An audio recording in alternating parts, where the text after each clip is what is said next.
Namaste, everybody. Good morning or good afternoon or wherever you are. Welcome, welcome, welcome. It's such a blessing to be here with you all, and thank you so much for being here. Um, it's always an auspicious moment when we choose to dive into the teachings of Bhakti, the teachings of yoga, and it's really ultimately represents a showing up for yourself. It's representing a blossoming of your own consciousness, and what a beautiful and auspicious way to do that by attuning to Saraswati. Wow, so it's always such a special experience. Let's first, before we go too deep into this, let's rub our palms together. So come sitting up straight. Rub your palms together. Bring your hands to the center of your chest. And even maybe before that, can everybody hear me? Okay, maybe you can just type in the chat. I'm also going to play a little tampura, the background music. Can you just go ahead and check that you can hear me? And go ahead and put that in the chat. If you can hear me, if you're hearing the music okay.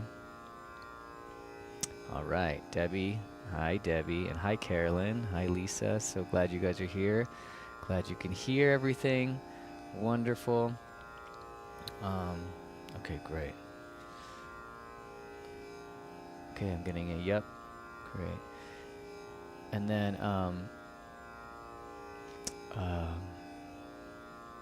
John, can we get all the graphics on the video off? Like all the live streaming and my picture on the right-hand side, all that. Can we get that off? So it's just me in the video, and of course, beautiful Saraswati image. There it is. All right, great. Fantastic. Okay, great. So let's try it one more time. So let's come up seated and straight spine. Rub your palms together. Close your eyes down. Focus up at the third eye. Bring your hands pressed together right at the heart. Inhale deeply. And exhale. Inhale deeply. And exhale. And inhale, and we'll tune in with 3 ohms.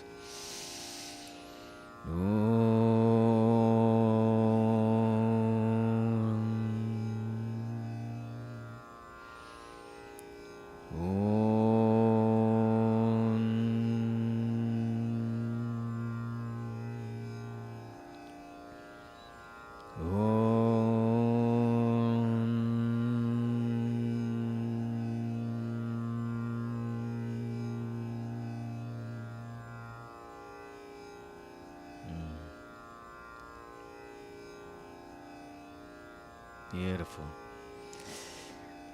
I am going to go ahead and invoke some mantras here. And just go ahead and take a listen as we begin our Saraswati wisdom talk and journey. Saraswati namostubhyam bharade kamarupini vidyarambam karishyami siddhirbhavatu me sada.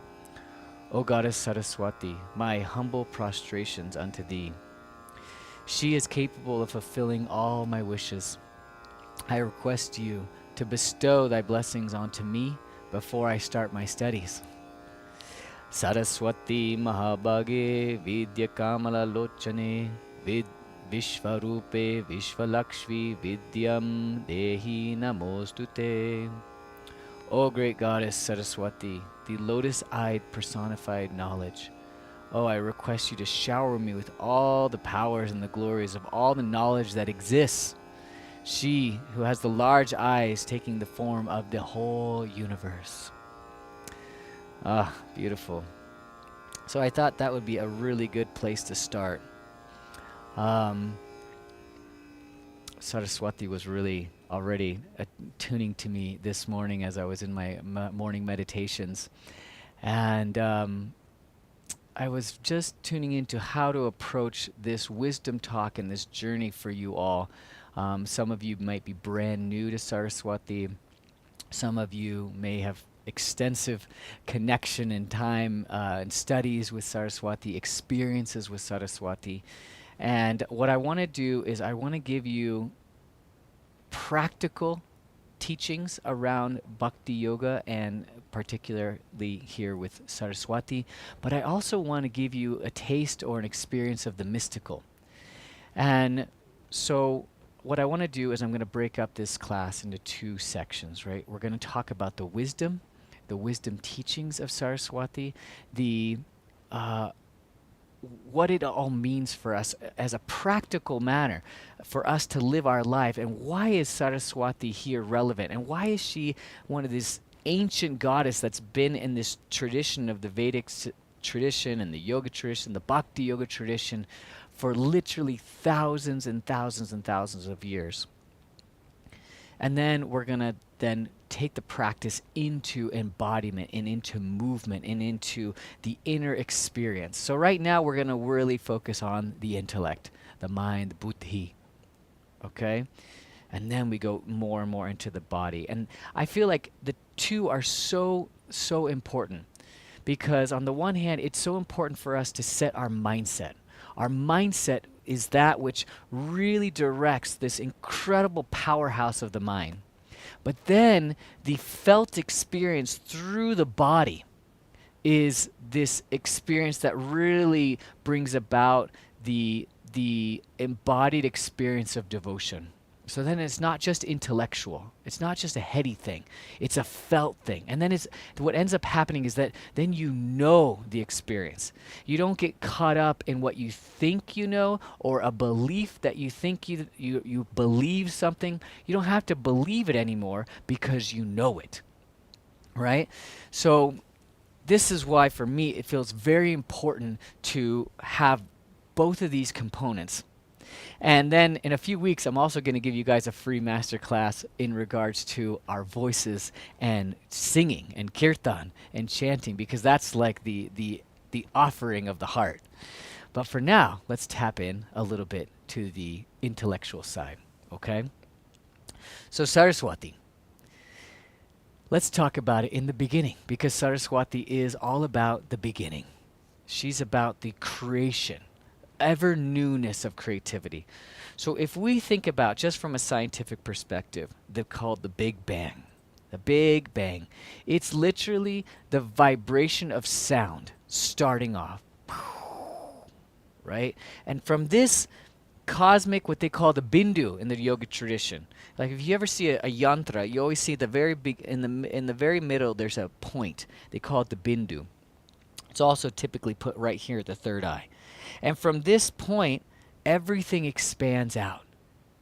It also is the point where then it will contract back in. But in this case with Saraswati, we're talking about the creation. We're talking about the beginning.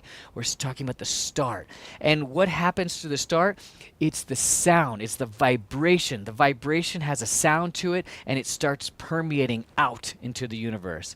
And so if we tune in to the molecular and atomic level, what's happening is vibration. And from this vibration, there's this humming. And so from the yoga tradition, they say, well, that's where the cosmic sound Om comes from. Om. We're attuning to the universal frequency, the universal hum of the universe. Right? We're allowing our mind and our sensory experience to attune to the vibration of creation. The vibration, that which is happening all around us at all times. So at one fundamental level, Saraswati is the goddess of the sound frequency. She's the goddess of all frequency of creation. And in this case, in a very traditional way, she's also known as Vak. She's known as the goddess of the speech. And it's interesting because that then translates to the power of the word. And so she is put right here at the fifth chakra. This is the place where the sound current, particular for us and humans, right? And for most beings, the sound comes through, particularly through the throat center. So this fifth chakra, known as the Vishuddha, right, is where Saraswati is placed. So as the universe is, expanding, and galaxies are being birthed, and stars are being birthed, and then planets are being birthed, what takes place is a phenomenal amount of creativity and intelligence. And the two are going hand in hand, right? So in order for there to be so much creativity, there has to be an incredible brilliance. And in order for there to be this incredible brilliance, there's also this incredible creativity, right? So there's this brilliance of, wow, consciousness wants to create. And so create it does. And in that creativity, there's just interlaced with unbelievable amounts of brilliance. So here we are, humans, on planet Earth, and we literally gathered 10,000 scientists, over 10,000 scientists, maybe you know about this, to develop the James Webb telescope. This is a recent thing, right? A few years ago, they launched that into space. Why? To be able to look out into the cosmos, to look at the infinite vastness of creativity that is our universe, and to study the universe, right? And so, interestingly, it takes all this brilliance, human minds, to create technology, to then go out into space to study creation, right? And so wisdom, knowledge, wisdom, and creativity go hand in hand. And so Saraswati is the goddess of knowledge and wisdom and creativity and sound and beginnings. So she's the creation. She's linked with Brahma, the creation and creator of all of that we can experience in the manifest. So this is a good time to distinguish between knowledge and wisdom, right? So knowledge, we can orient our minds towards endless knowledge. But wisdom brings us into that which is going to withstand the fluctuations of time, of eras, right? So the Vedas and Sanatam Dharma is said to be the teachings, the eternal teachings, that which is always going to be relevant. It can be relevant 1,000 years ago, 10,000 years ago, 100,000 years ago. They're relevant now, and of course they're going to be relevant 1,000 years from now, 10,000 years from now. They're these teachings that will always have relevance for us in our journey, because they represent those teachings which can always support us in our soul's evolution. Okay? So that is supreme wisdom. Knowledge comes and goes. And from the yoga tradition, they actually say that most knowledge is a distraction.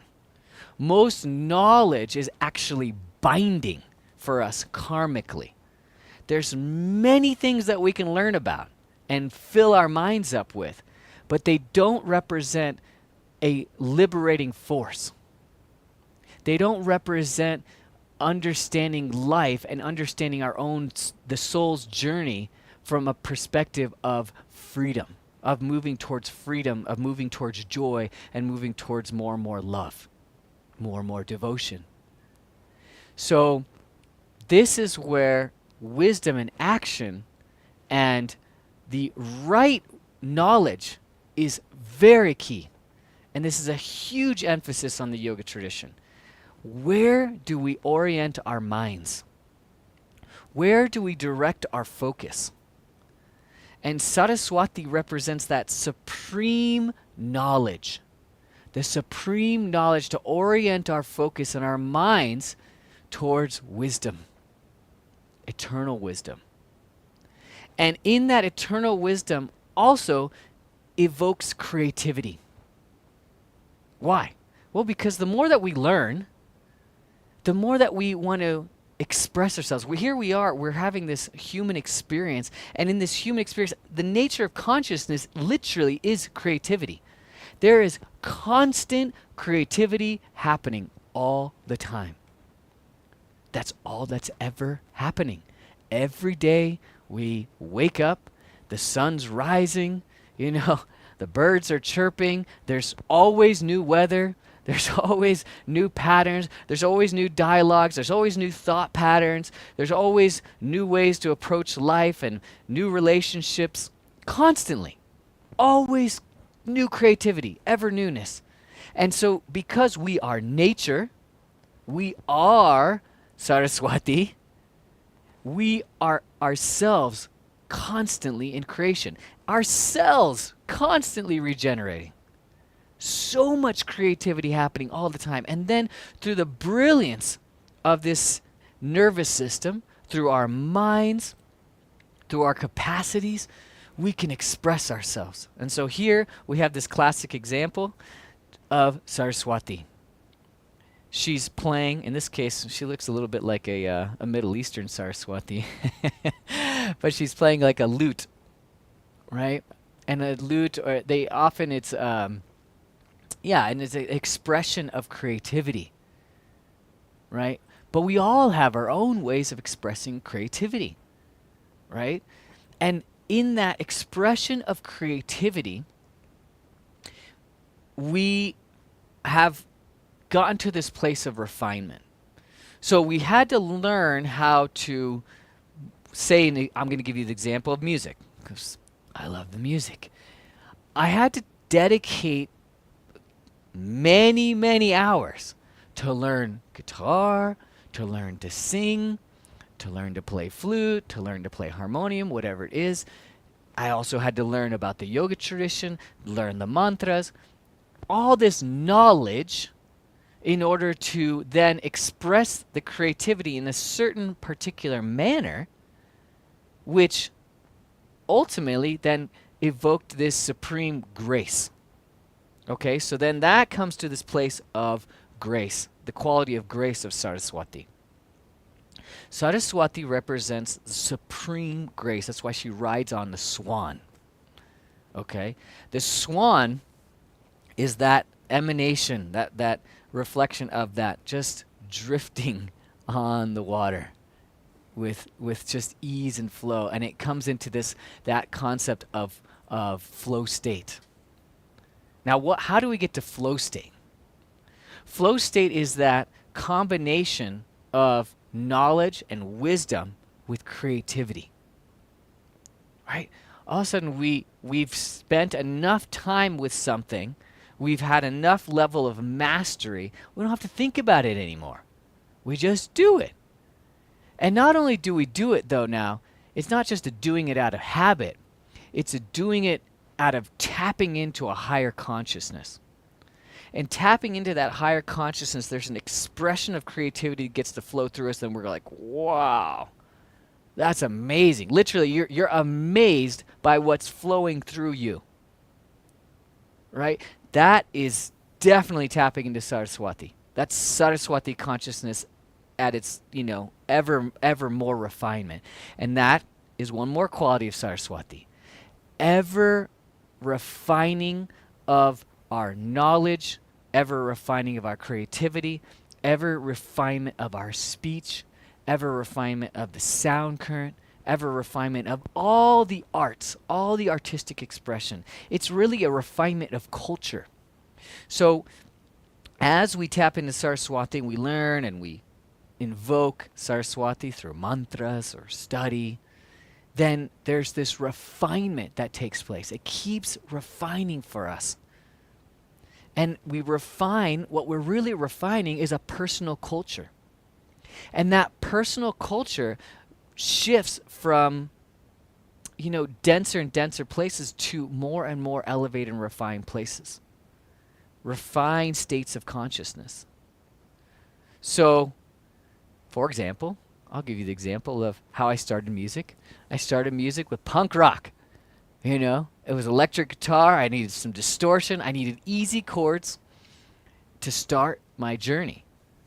And I didn't care how I sounded because I was singing punk rock, you know? So as I went into that journey, the musical journey, but as I learned more music, as I learned more on the guitar, as I learned more on the voice, I actually wanted more complicated, guitar. I wanted more complication with my, I wouldn't say complication, more diversity and more possibilities, creativity with the music, with my voice, with the poetry of the music.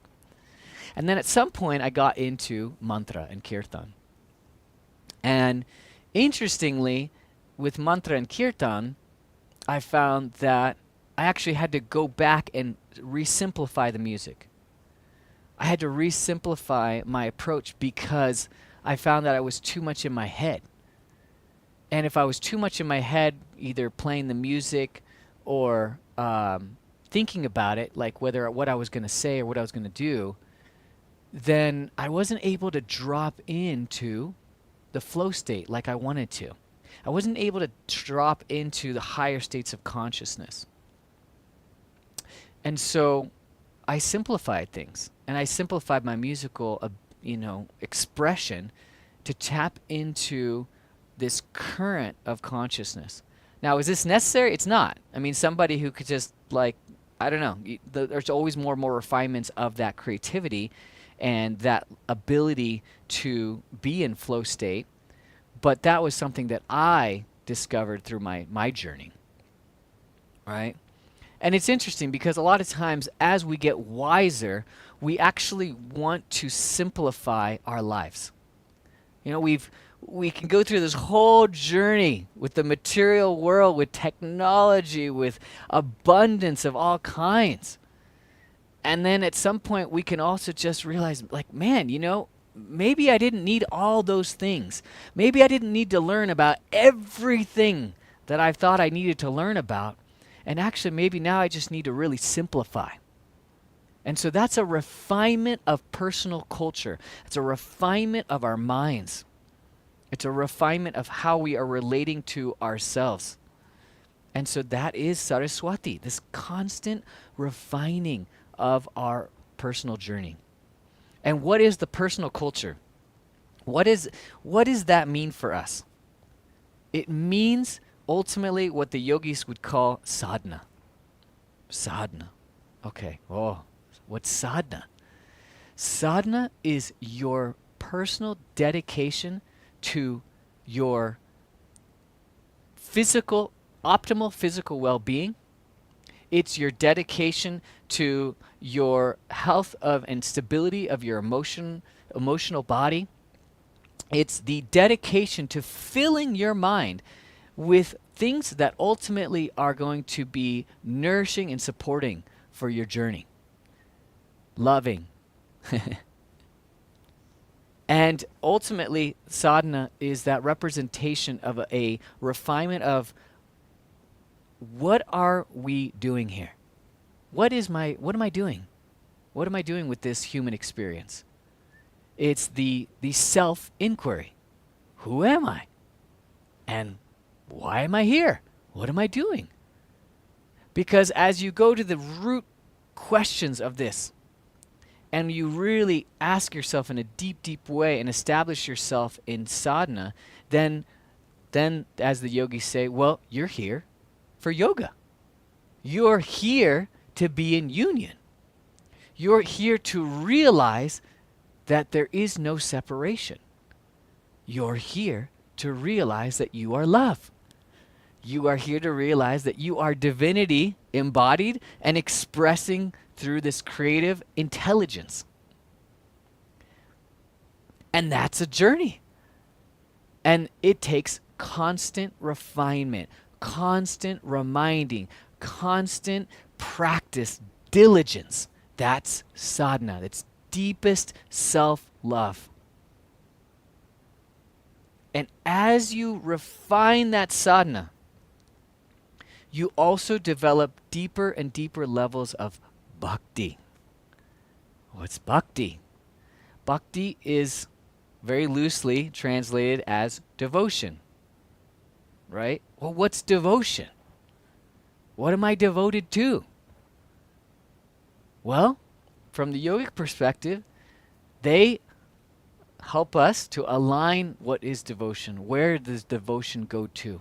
And devotion is ultimately to Source, first and foremost, right? That which is all loving, that which is supremely intelligent, unfathomably intelligent and unfathomably loving and unfathomably creative. But what happens for most of us is that it's very, or for many of us, it's challenging to leave it in such a non-personified experience. And why is that? Because we are embodied and we are having the human experience, and we're very much attuned to our sensory experience, right? Our eyes take up so much of our energy and our focus. Our ears and our tastes and our, the touch, it takes up so much of the mental faculties of the experience. We're just obsessed with it, literally. We're obsessed with our sensory experience. And so the yogis often say, well, first thing you kind of need to do is actually to go inward. You got to close your eyes, and you need to take that time to go inward, to attune to that deepest essence of who you are. Because if not, you're constantly identified with the external. You're constantly identified with that which is always taking place outside of you, or through this body experience. So Saraswati, the devotion, the bhakti of Saraswati, is the devotion to realize the things that we've been talking about, but we give her this personification. We give her this personification of this beautiful goddess. The beautiful goddess who plays these instruments. She's the goddess of the dance. She's the goddess. She has these scrolls. She represents, she's bringing the Vedas to us. What are the Vedas? The timeless wisdom. So how beautiful that the tradition literally, as a way to help humans grasp the unbelievable amounts of creativity and wisdom that is Source, they depict her in this beautiful goddess form, so that you can go, wow, she is so beautiful. She's so graceful. Obviously most times she's depicted in white. She's riding a swan. She's on a lotus. She's very lofty. I mean, she's about as lofty as it gets in this tradition. She represents, she's like, she's just riding high. She's not too fazed by eclipses or the rise and fall of empires. Governments come, governments go, nations come, nations go. Relationships come, relationships go. Saraswati, she's just always right there in that supreme grace. And if we attune to that, if we can tap into that on a regular basis, or as much as we can, then we attune to that state of consciousness.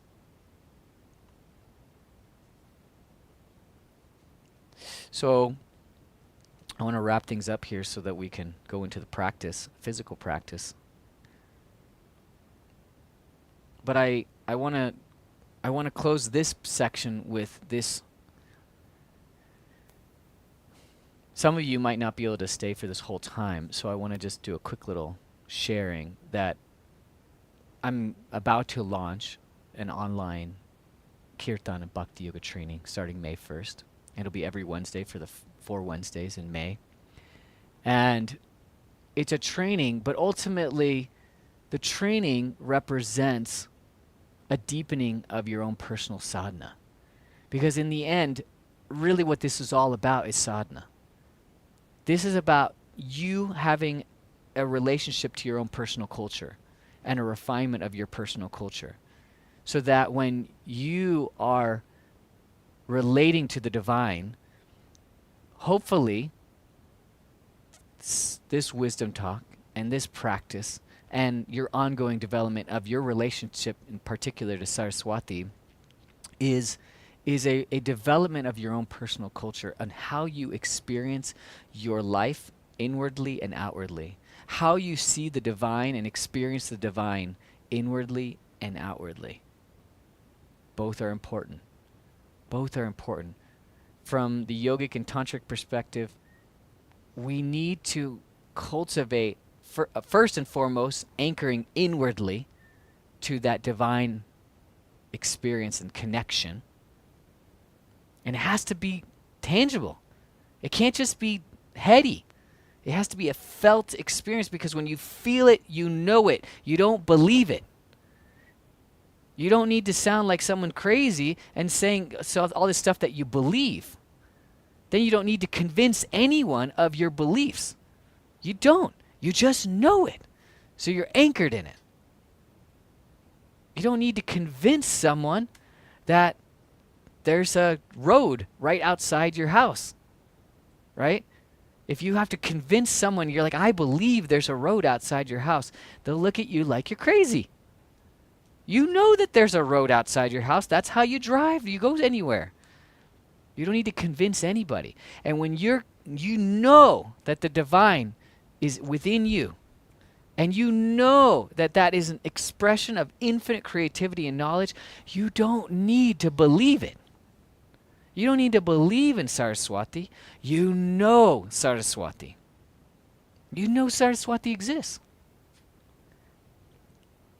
Now, if the imagery of a woman riding a swan and the lotus doesn't work for you, then don't use it. But anchor and know and deepen into the infinite wisdom and infinite creativity that is Saraswati. That flow of grace that is Saraswati. And so this is crucial for us on our journey. And Saraswati is going to be the first goddess of the training. So you'll get 2 rounds of Saraswati, which I think is actually good, because really the reality of going into Kirtan and a Kirtan and Bhakti yoga training, Saraswati is supreme. She's the goddess of sound. She's the goddess of music. So why not honor her twice? And then we'll also go through and we'll honor Lakshmi, we'll honor Durga, and we'll honor Kali. And we'll learn about each one. We'll practice to each one. We'll learn chants to each one. So before any of you might need to leave, I just wanted to put that out there. I'll be sending follow-up emails to you all about this starting May 1st. I would love for you to join. I think it would be so profound for you, regardless of whether you play music or not, regardless if you've ever sung or not. It doesn't matter. Everybody's welcome. Everybody's on a path of development, a work in progress, whether it's music or it's the path of yoga and learning and devotion. So I highly encourage you, please, please, please. I'll send some emails with follow-up links, and I would love for you to join May 1st through the 28th. Is the whole month of May. It's also going to be broken up in 2 sections. One is just going to be this, like it's going to be Bhakti Yoga wisdom talks and the yoga practice for knowledge and wisdom. Knowledge, wisdom, and embodiment. And then there's another section that's going to be just more musical focused. It's going to be singing and the learning of the Kirtan chants. You can sign up for one or the other or both. So you have 2 options. So for some of you, you're like, I'm not going to want to do the musical part. Then you can just sign up for the Bhakti Yoga part.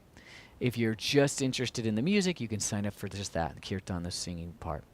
But I highly recommend doing both, because that to me is where it really all comes together in such a beautiful and juicy way. It really, you get such a profound and tangible experience of Bhakti Yoga, of embodied, heartfelt, devotional experience. So there she is behind me again. All right. So with that said, Thank you for being here for the wisdom portion. I'll keep talking to her a bit more as we go into the yoga portion. But for now, let's go ahead and come back. And if you're, I don't know what you're doing right now, but if you're sitting up, come back and sitting up straight. And let's just tune in one more time. Let's go ahead and rub your palms one more time. And come sitting up straight. And I should have reminded you this before, but if you have your phones or computers or whatever, try to put any notifications on silent or your phone's on airplane mode or off so that you just stay focused here in the now.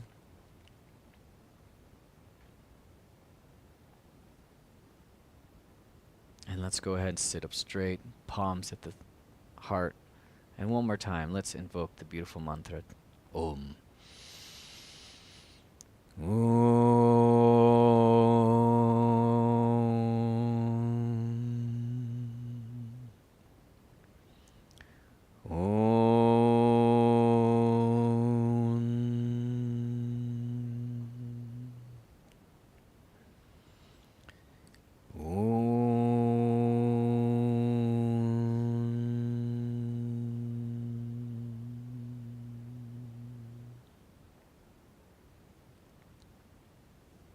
Beautiful. Bring your hands down to your knees and let's just do some wide circles. Nice wide circles. And we'll begin our beautiful Saraswati yoga journey.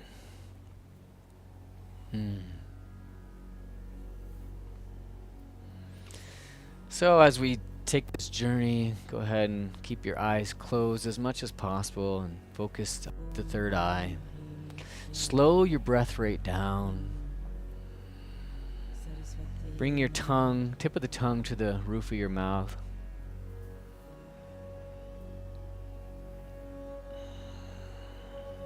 And you're just attuning to the inner landscape of your own being.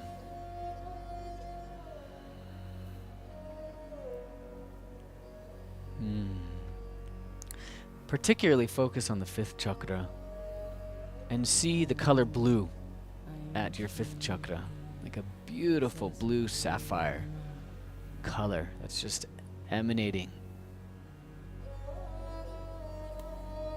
Switch directions.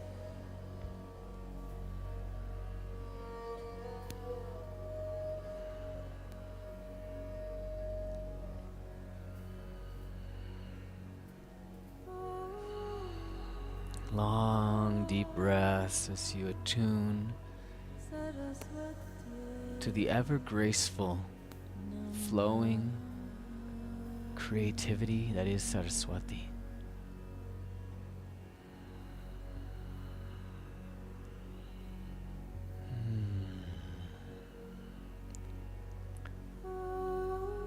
Trillions of cells being generated in this body alone, constantly over your lifetime. There's just trillions and trillions of cells, and then the intelligence that somehow all these cells work together to support this body structure. Come center, inhale deeply, hold the breath in. Straight spine, focus at the third eye, root lock, squeeze the perineum muscle down at the base of the spine so that the energy can come up to the third eye, up the spine, up to the third eye. Exhale, release. Inhale, open up the arms wide, and then bring the arms in, fists in, open up wide, inhale through the nose, exhale through the mouth. Inhale as you open and spread the fingers wide, chest up, and then engage the navel as you come in and curl the spine.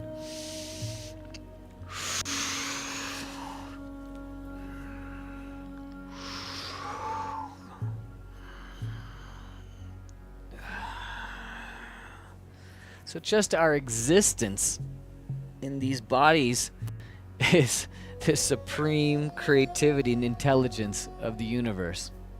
And that's just one body amongst billions of bodies, amongst endless life forms just on this planet. Right? Just the creativity on this planet is literally unfathomable. We still have scientists and people who are exploring all the creativity that's happening on this planet. Whether it's plants, whether it's animals, whether it's literally elements, it's the oceans. We're studying the oceans, the rivers. We're studying the relationship with weather and the air and the earth and the water, and of course the fire element being with the sun, the alchemy of fire, the ongoing creativity and wisdom. There's endless things that we can learn about, let alone space, like building a telescope to just get us out into what we call space, to look out into the vast universe. Okay, open up. Spread the arms out wide. Spread the fingers wide. Root lock. Squeeze and focus up at the third eye. And exhale, release. Good. And let's go ahead and close off the right nostril with your thumb and bring pointer finger and middle finger up to the third eye. And you inhale through the left nostril and exhale out through the left nostril. Inhale through the left nostril and exhale out through the left nostril. Inhale through the left nostril. Exhale out through the left nostril. Just continue a little bit. That's going to really activate your right hemisphere of the mind. That's really the intuitive side, the creative side. It's really nice for relaxing your nervous system. Tapping more and more into flow state consciousness. Saraswati, the supreme goddess of flow. Flow state.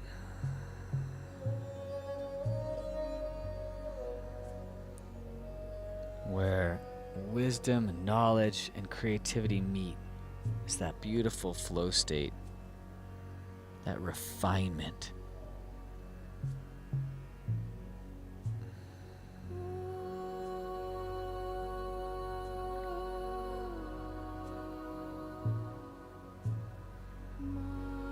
Okay, let's go ahead and inhale deeply. Hold the breath in. Plug both nostrils off. Press against the third eye. Exhale left. Alright, good.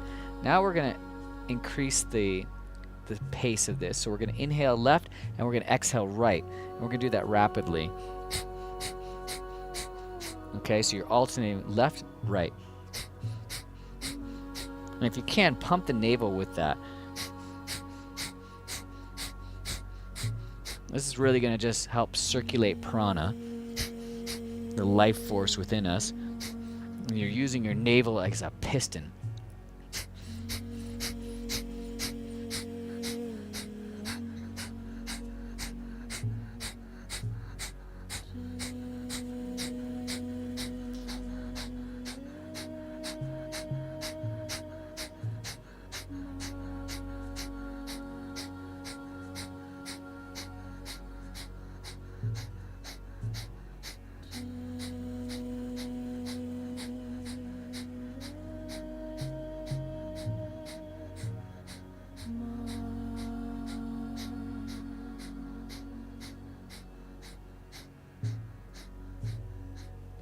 Good. Inhale. Hold the breath. Plug both nostrils. Press against the third eye. Root lock.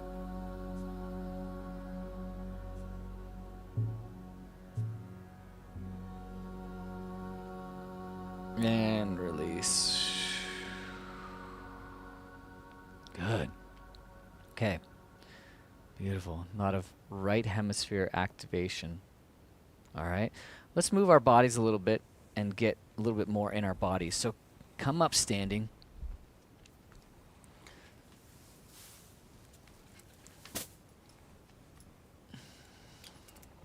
Take a drink of water if you'd like.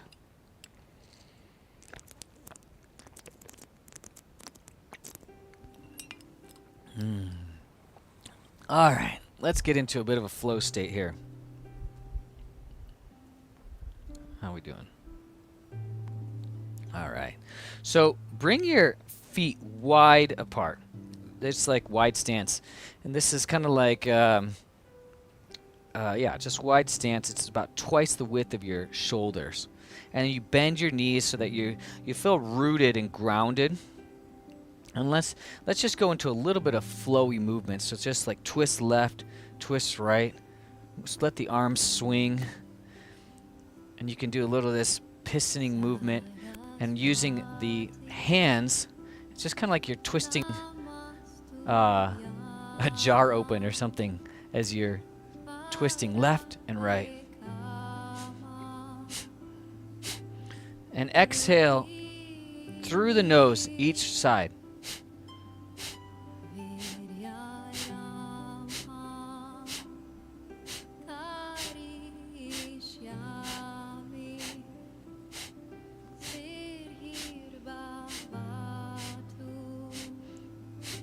Good. And then continue and just do some light taps on the back, on the kidney. It's a classic kind of Taoist Tai Chi movement, right?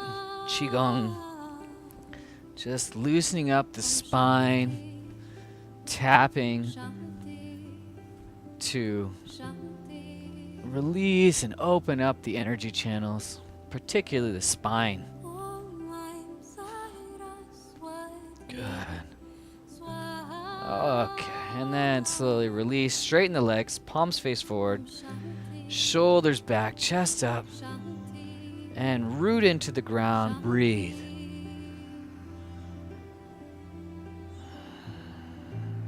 Good. Bring the energy up from the base of the spine, up from the earth, and then back down. Inhale through the nose. Exhale out to the mouth.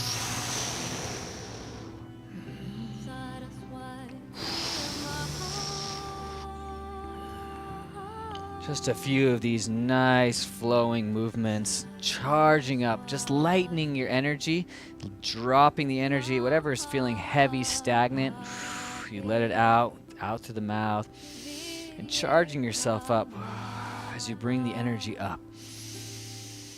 Fill your heart up. And leave any heaviness to go back. Just let it be back. Go back to the earth.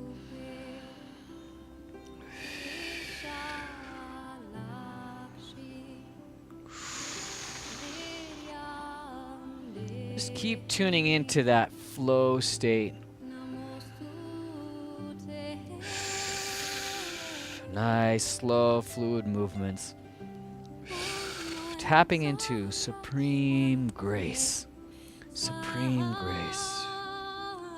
Good. Inhale. Hold it up. Straighten the legs. Right at the heart. Exhale, release. Relax the hands down. Palms face forward. Legs straight. Good. Let's do a few more here. Let's go ahead and open up wide. And exhale, bring it in. Again, open up wide, straighten the legs, exhale, bring it in. Keep going.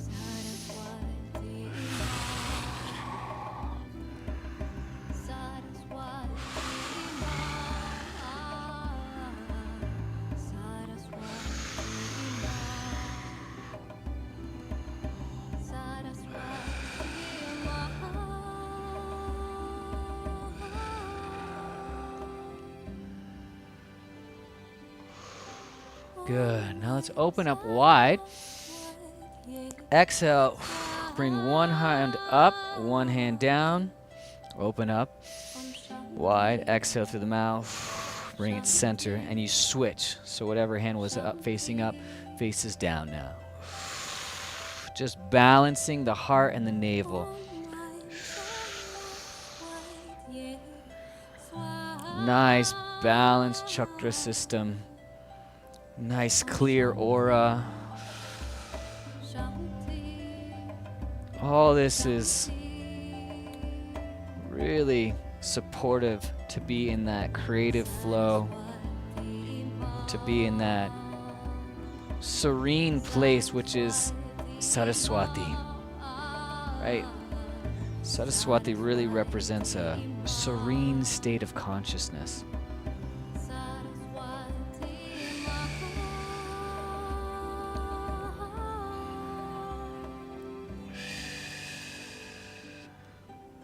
Last one, open up wide.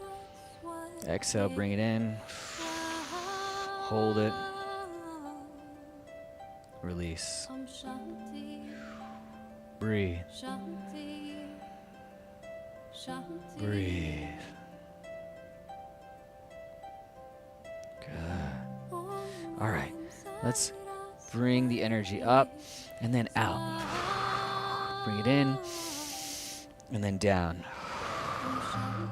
Up and down. In and down. Continue.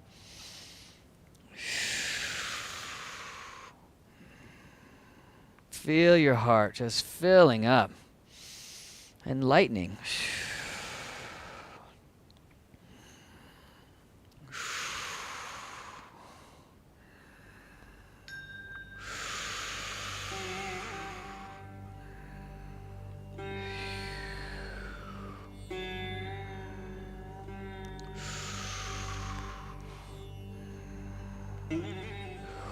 Last one, inhale, bring it up. Hold. Exhale, bring it out. Hold. Release. Straighten the legs. Palms face forward. Breathe. Breathe. Fantastic. Okay. Feet, shoulders width apart. Rise up. Swoop down. Lift up halfway. Exhale down. Let's do that 2 more times. Inhale, halfway up. Exhale down. Inhale, halfway up. And down. Good. Step back. Downward dog. Breathe here. Spread your fingers nice and wide. Feet, shoulders width apart. Hands, shoulders width apart. Press back into those heels. Good.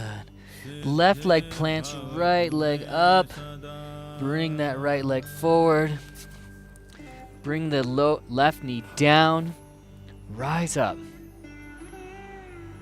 And now forward. All the way back and up.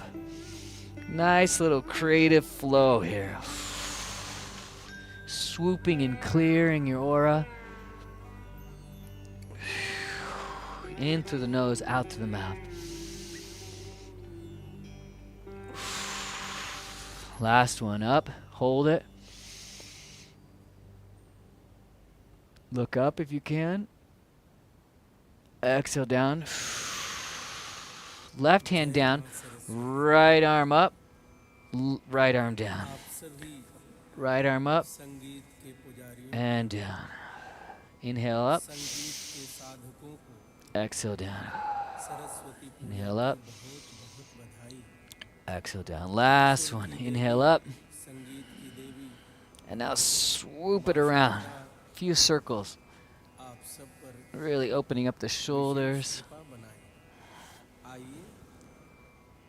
And switch directions.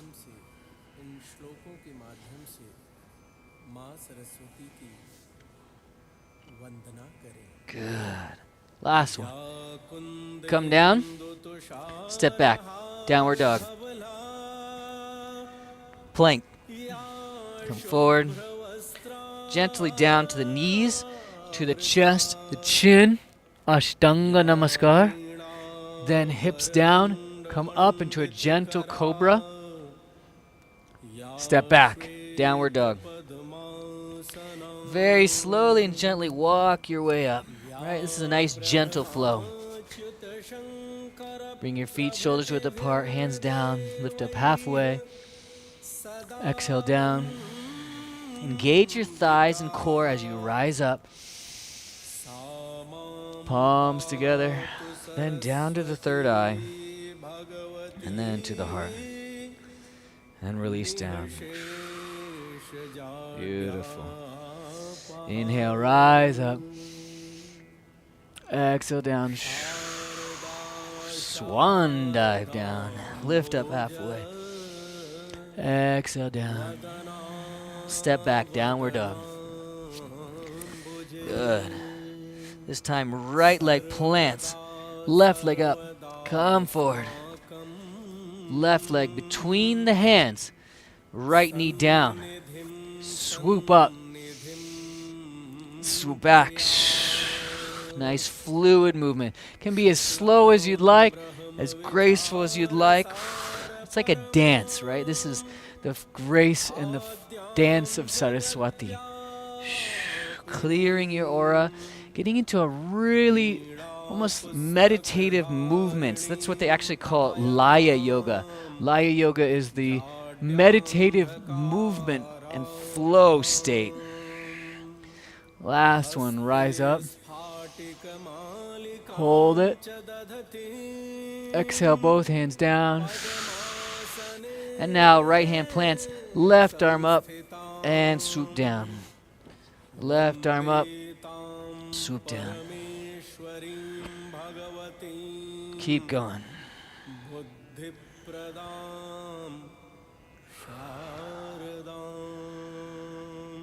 Last one. Inhale up. And wide circles. Wide circles. Wide circles. Switch direction.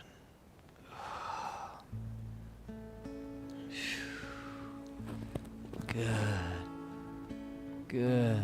Keep going. Last one. Come down. Both hands down. Step back.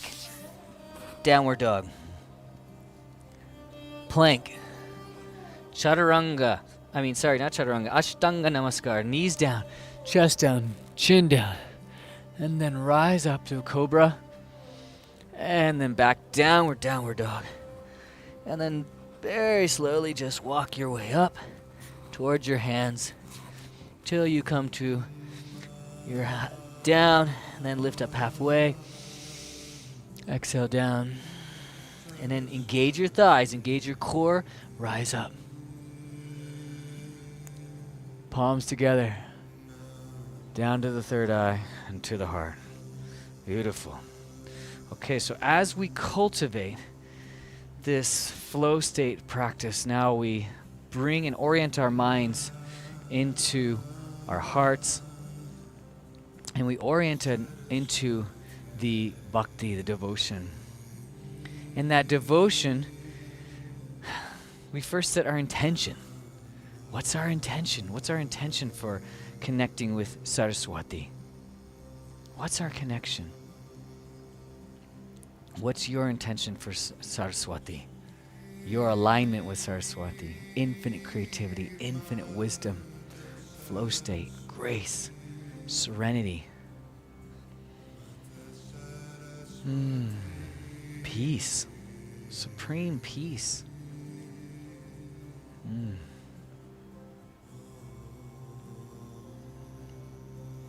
Healing of the voice. Healing of our second chakra, particularly the two massive creative centers, right? Healing with our genitals, healing with our throats, huge, huge amounts of healing and evolution can take place there for both of us. You know, so much trauma is held in both of these locations. And as we invoke the supreme grace, it's that wisdom to know and to heal in such a awakened state, right? Not that there can be a supreme grace about our healing, a supreme grace of our healing and supreme grace of our creativity, and orienting the mind towards that knowledge which is truly turns into wisdom. Good. Inhale, rise up. Exhale, forward.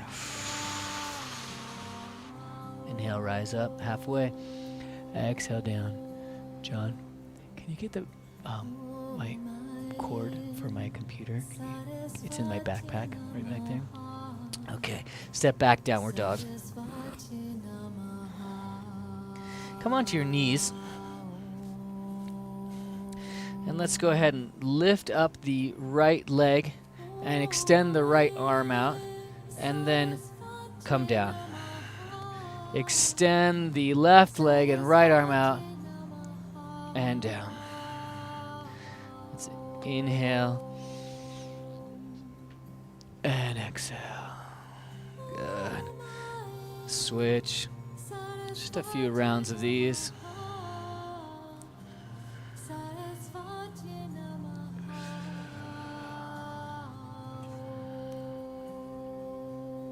Good. Last time. Inhale. Extend the leg out. Extend the arm out. Breathe. And release. Other side. Inhale, hold. Stretch. Good. Release. And sit back. Come back into child's pose. Forehead to the ground. Extend the arms out. And just reach and breathe. And breathe. Breathe. And just go deep into the relaxation. Go deep into the relaxation. And surrender. Right? There's a beautiful relaxation and surrender that can take place.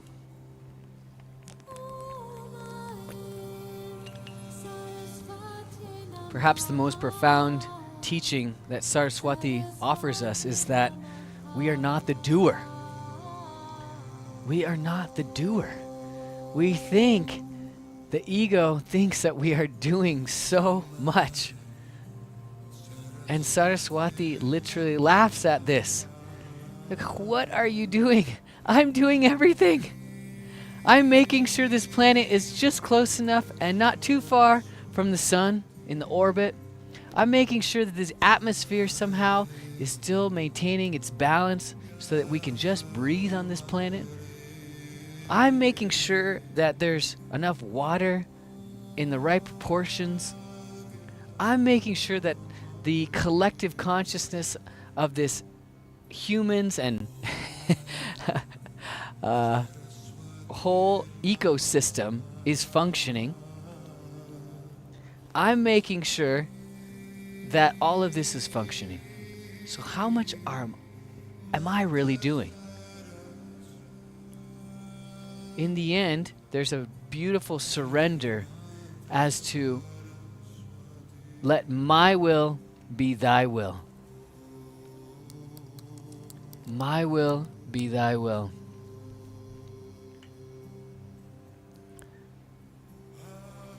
Yeah. And that is one of the most profound intentions, to get into that supreme flow state of allowing Saraswati, or that consciousness state of Saraswati, to realize I'm not the doer. I'm just here to be this vessel of creativity and to learn and to experience. Absolutely.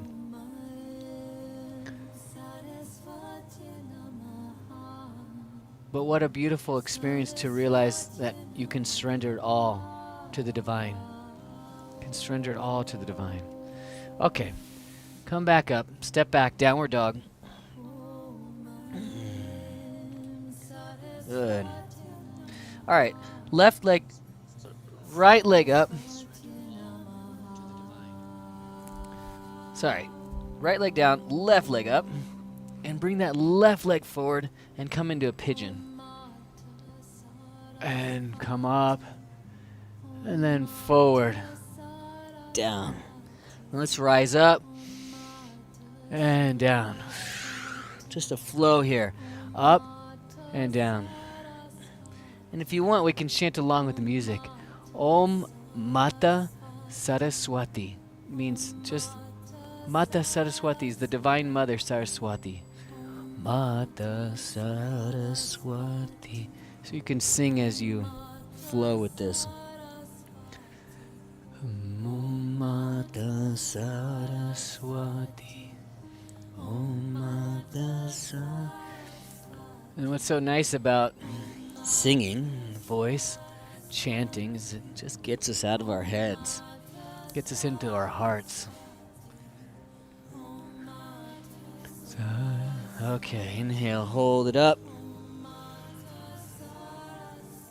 Exhale down. Step up and step back. Downward dog. Do a little flow here. Vinyasa, plank, chaturanga, upward dog, downward dog. Left leg plants, right leg comes forward, pigeon, and keep going. Up, down. And keep going. Om Mata Saraswati. Om Mata Saraswati. Keep going.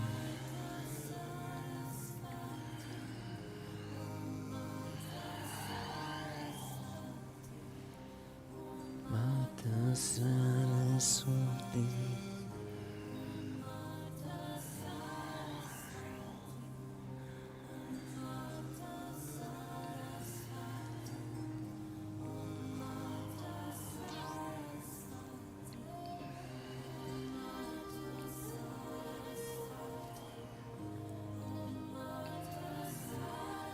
Last one, inhale up. Exhale forward. Good. And come up, plank, step back, downward dog. Good. Let's go ahead and come back down onto our knees. Take a moment here.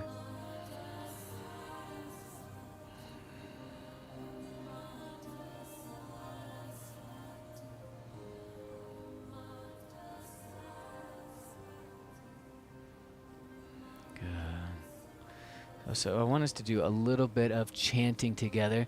So get yourself into a comfortable seated position.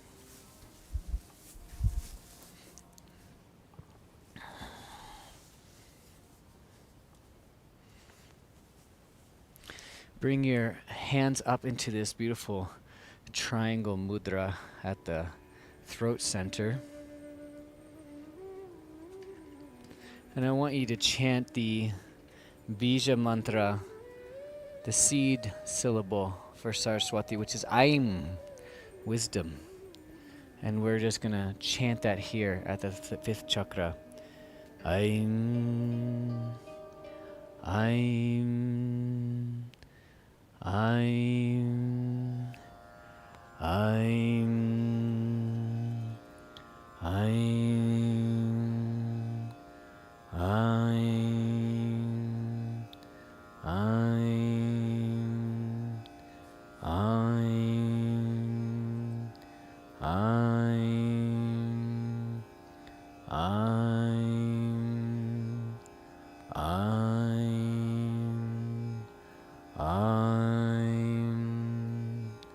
I'm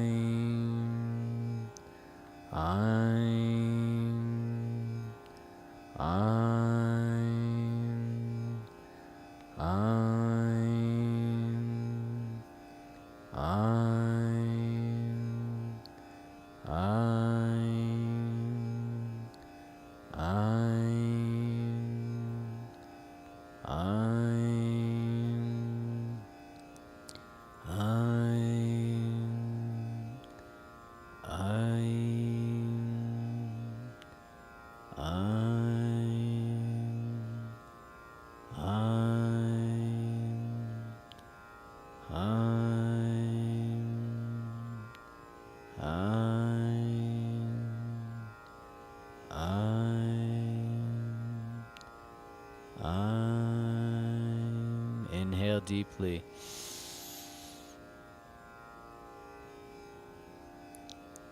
Exhale. Switch the mudra so your thumbs and pinkies are touching, and then your fingers, other fingers, are facing towards the fifth chakra. And we'll stay here, visualizing the color blue at the fifth chakra, and we'll invoke the fifth chakra bija mantra, hum. Inhale deeply. Hum.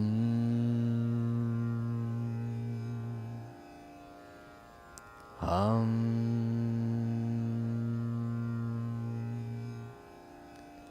Hum. Hum.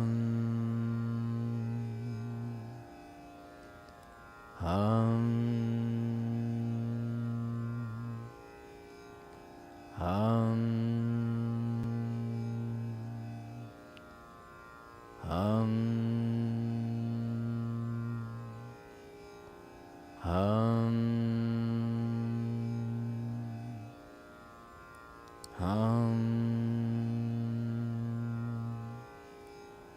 Hum.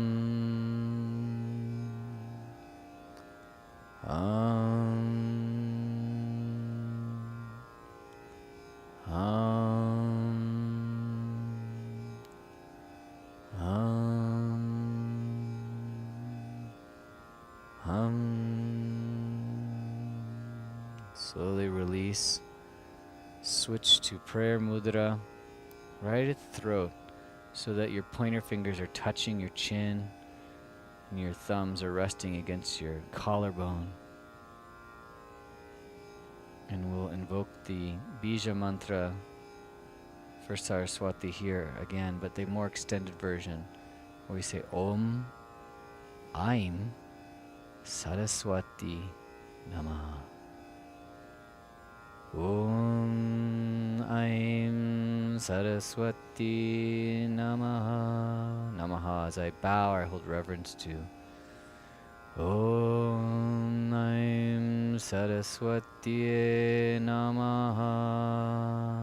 So we add the ye, Saraswati ye. It's a grammatical thing in Sanskrit. So chant that with me. Om Aim Saraswati Namaha.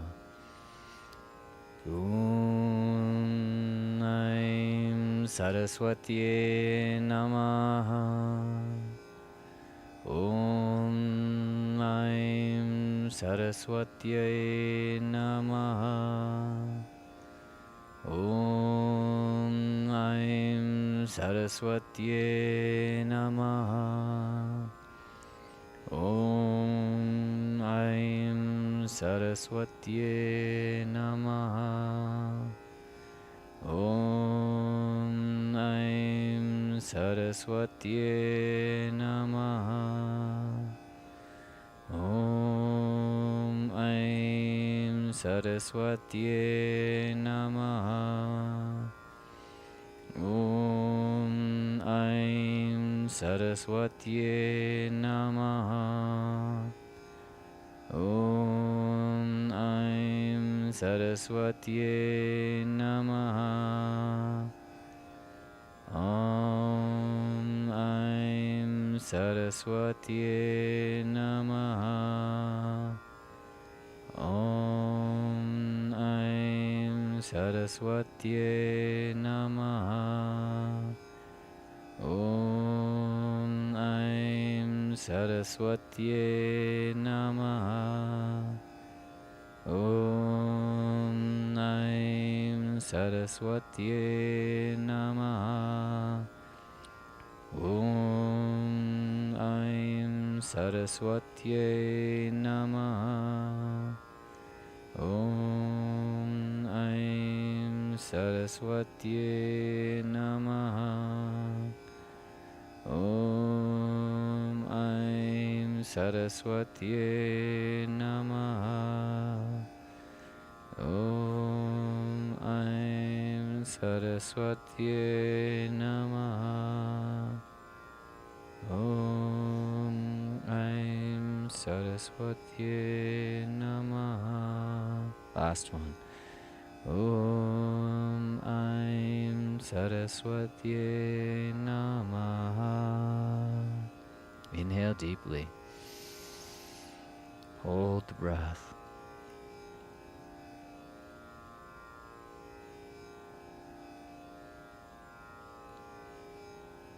Exhale.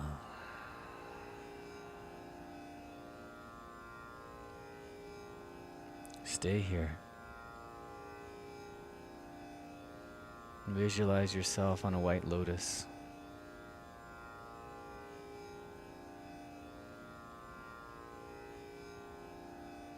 Or a white swan, or both.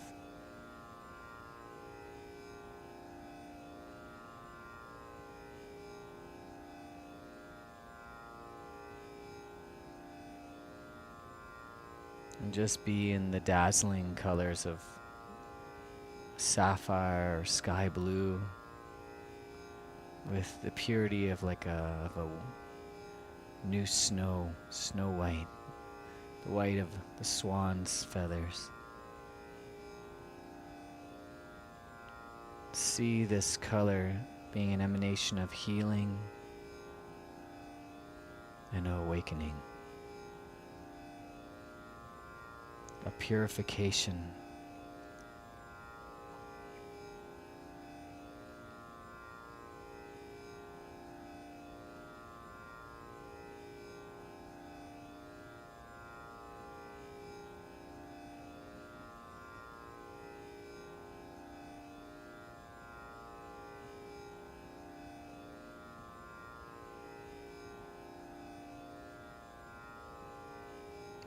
See if you can't reside. See if you can reside in the consciousness state of Saraswati.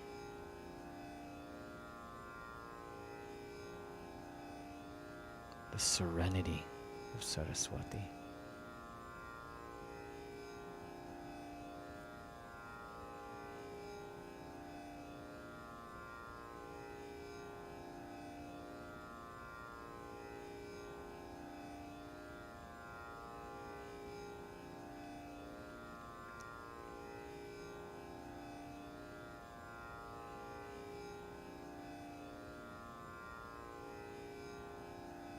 The supreme grace of life.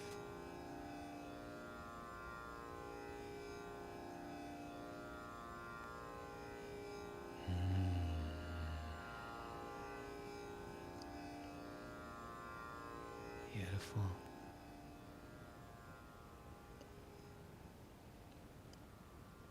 And you can feel free to keep meditating, or if you feel inspired, we're going to do this last chant and we'll sing to Saraswati as a closing practice. Namaste Saraswati Devi. Namaste Saraswati Devi. Namaste Saraswati Devi. Feel free to sing along. Namaste Saraswati Devi. Just with all your heart. Namaste Saraswati Devi. It's like you're bowing in reverence of all the creativity of this life. Namaste Saraswati Devi. All the wisdom, all the grace, all here for us. Our life, literally a miracle. And Saraswati is that state of consciousness where we live a life that is a miracle. And here it is, the same mantra. Now we sing it. Om Aim Saraswati Namaha. Om Aim Saraswati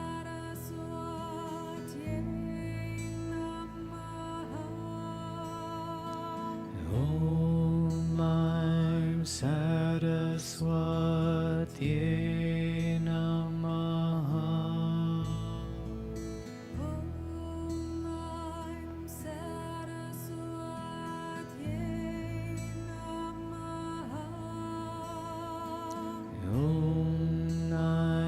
Saraswati Namaha.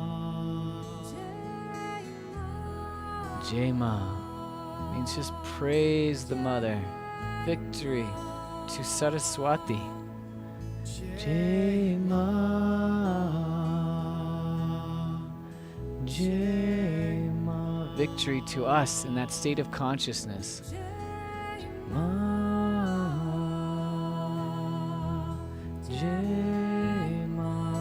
Open your palms wide. Jema. This open prayer mudra. Jema. Open heart. Open to receive everything the universe has to offer. Saraswati's grace. Jema.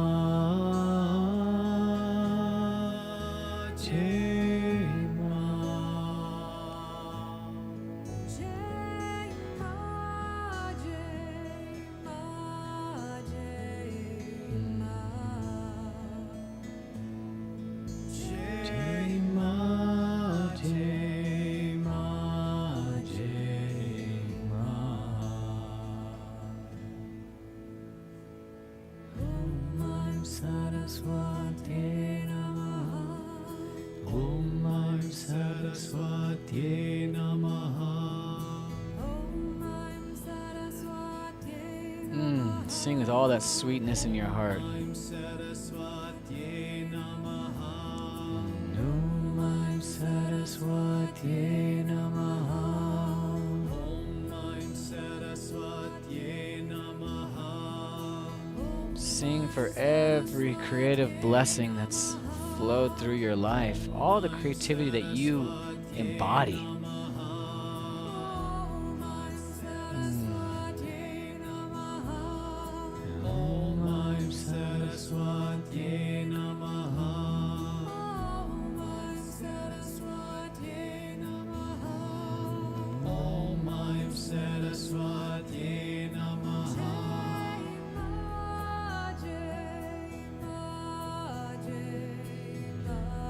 Jema.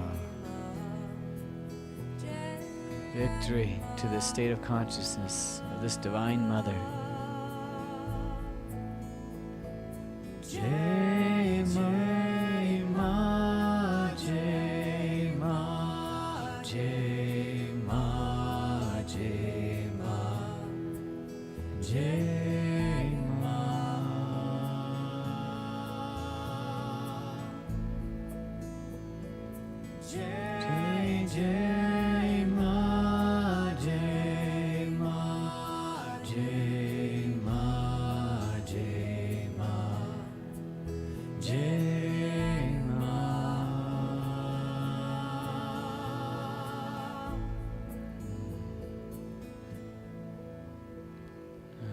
Bring your hands back to the center of your chest.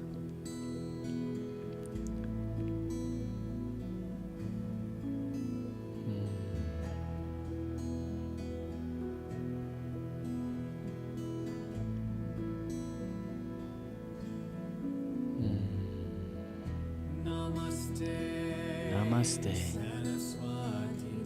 Saraswati Devi. Devi is the goddess. Namaste, Saraswati Devi, the illuminated feminine. Namaste, Saraswati Devi. Namaste, Saraswati Devi. Namaste, Saraswati Devi. Namaste, Saraswati Devi.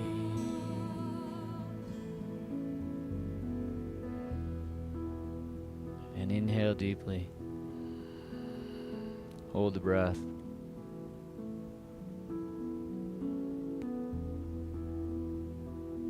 Focus at the third eye.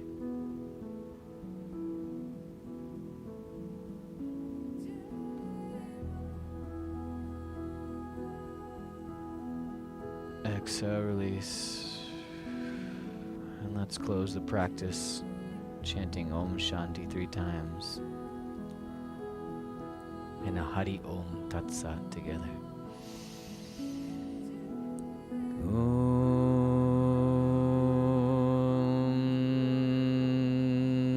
Shanti, Shanti, Shanti. Hari Om Tat Sat.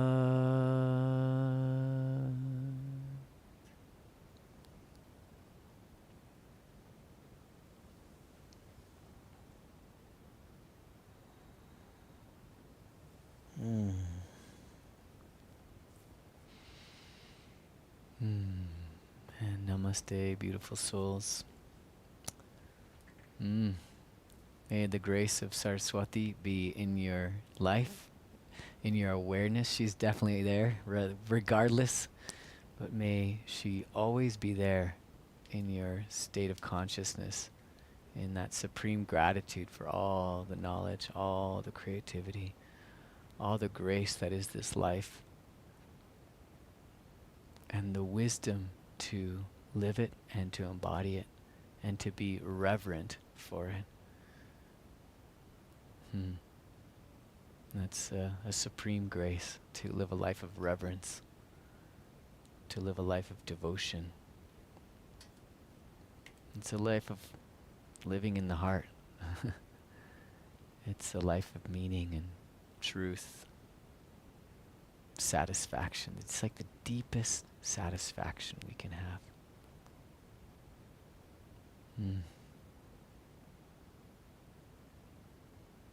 Yeah. Thank you so much. Namaste. So, last little thing. Thank you again so much for being here and joining. Feel free to post any comments. If you have any comments or questions, I'll feel free to stick around for a little bit and answer any questions or comments that you post in the chat.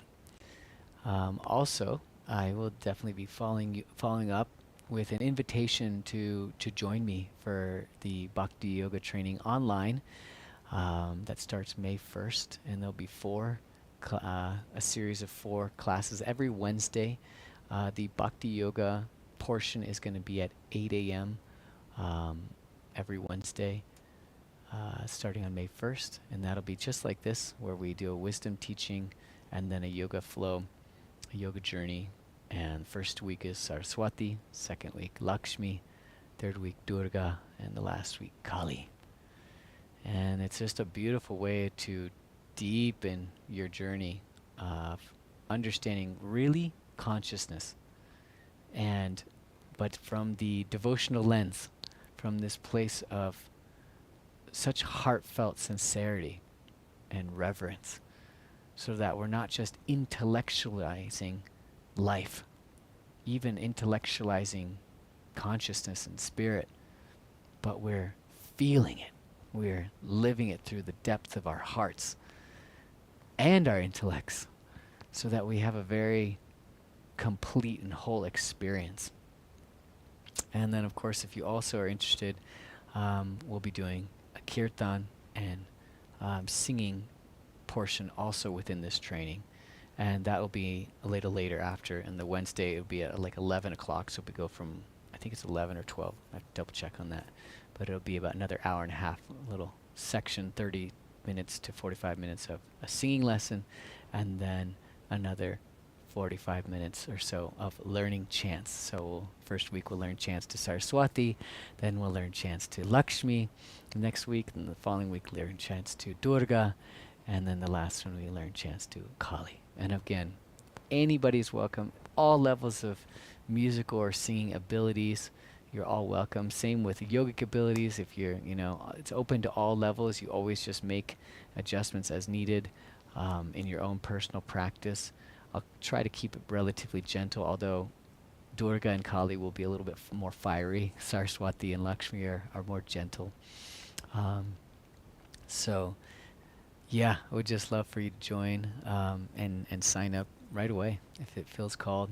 Follow that inspiration, follow that light and inspiration, and I'll be sending you guys a link right away. And would love for you to join on board. 4 weeks, not a big commitment, and there'll be replays. And I also, on another note, I have some special, very, very special guests. Sienna Sherman is going to be joining for a guest appearance.